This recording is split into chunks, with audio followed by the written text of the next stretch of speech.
बस फिर क्या था, बाबा ने कहा कि तुम्हें कभी अच्छी नींद नसीब नहीं। वो क्यों? बाबा का मानना था कि जिन लोगों को रोज नींद में ख्वाब आते हैं ना, वो बेचैन रहते। तो हुमायूं साहब बेचैन रहते थे? मैं बेचैन रहती। इसका मतलब उन्हें ख्वाब नहीं आते थे। बाबा कहा करते थे, बस मैंने शादी से पहले एक बार भाई माँ को देखा था। चलो कम से कम उनका ये ख्वाब तो सच्चा हुआ। बिल्कुल, और उसका सबूत, उसकी ताबीर आपके सामने है। जी? ओ, ताबीर, आई गेट इट नाउ। लेकिन मैं उनकी बात से बिल्कुल मुत्तफ़िक़ हूँ। और वो क्यों? क्योंकि मुझे भी नींद में ख्वाब नहीं आते। And I am so happy about it. Oh, मुझे लगता है आपने मेरे बाबा जैसे बनने का, कॉपी बनने का बीड़ा उठाया हुआ है। नहीं, ये महज इत्तेफाक है, और बहुत ही हसीन इत्तेफाक है। आप ही ने तो कहा था जो लोग ख्वाब देखते हैं वो बेचैन रहते हैं। ख्वाब देखने वाले बेचैन ख्वाबों की वजह से नहीं होते, तो फिर? वो अपने ख्वाबों के सच्चा ना होने की वजह से बेचैन रहते। तो फिर अच्छा है ना कि ख्वाब देखा ही ना जाए। नहीं भाई, वो तो सरासर बुज़दिली है। बहादुरी तो यही है ना कि इंसान ख्वाब देखे और फिर उन्हें सच्चा भी करे। अच्छा चले, ये बताएं, आपने आखिरी ख्वाब क्या देखा था? एक हम सफ़र।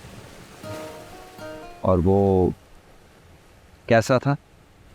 वैसा ही जैसे मेरे बाबा मेरी अम्मी के लिए थे। और वो कैसे थे? साए की तरह। जो हमेशा साथ चलता हो। हाँ, हमेशा। तो आपको ऐसे साथी की तलाश है? बिल्कुल, वो जो मेरा साया हो।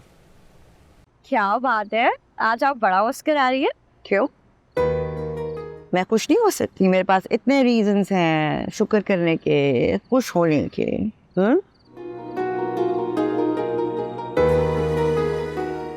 आप भी कुछ फरमा दें, आप क्यों चुप करके बैठे हैं? अगर नहीं बोलूँगा तो आप मुझे घर से निकाल देंगी। अरे गुस्से में कह दिया था, अच्छी तरह जानते हो तुम। पता है ना तुम दोनों को मैं तुम दोनों से कितना प्यार करती हूँ। आप गुस्से में नहीं थी, आपने तो उस फ्रॉड की, आई मीन टू से, उन ख़याम साहब को डिफेंड करते हुए कहा था।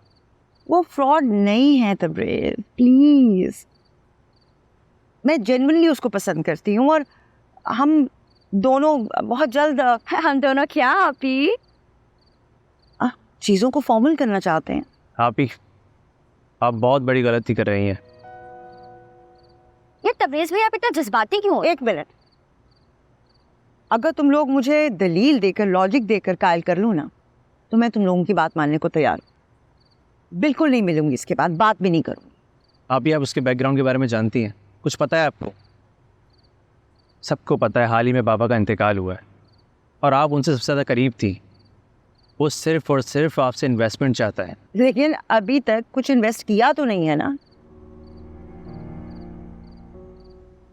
और अगर हम दोनों अपना फ्यूचर साथ देख रहे हैं तो वो बिजनेस भी स्टार्ट कर ही सकते हैं। हाँ, और आपी ने तो मुझे कई बार कहा है कि इनका कपड़ों का बिजनेस स्टार्टअप करने का ड्रीम है, और ख़याम भाई भी तो यही चाहते हैं ना। हाँ, इसको देखो ज़रा, ये अभी से साली बन के बैठी हुई है। Very funny. अच्छा, आप कभी उनके घर वालों से मिली हैं? नहीं, अभी तक नहीं मिली हूँ, और मिल लूंगी। वो they are not in Pakistan, Dubai में है ना। How convenient. अरे अच्छा चलो ऐसा करते हैं, पहले तुम दोनों ख़याम से मिल लो, अच्छी तरह उसकी क्लास ले लो, जो सवालात पूछ रहे हैं ना पूछ लो, अपनी तसल्ली कर लो, उसके बाद फैसला कर लेंगे। क्या ख्याल है? अब तो मान जाए। ये हुई ना बात। इसको तो देखो, मेरे से ज्यादा एक्साइटेड तो ये है। हालांकि होना तो तबरेज़ भाई को चाहिए। अच्छा, वो क्यों? अरे वो देखें, आयशा। कहाँ? अरे वो देखो, वो तो पिछाड़ी के पीछे, अभी देखी है मैंने। तुम्हें तो ना मैं छोड़ूंगा नहीं। मैं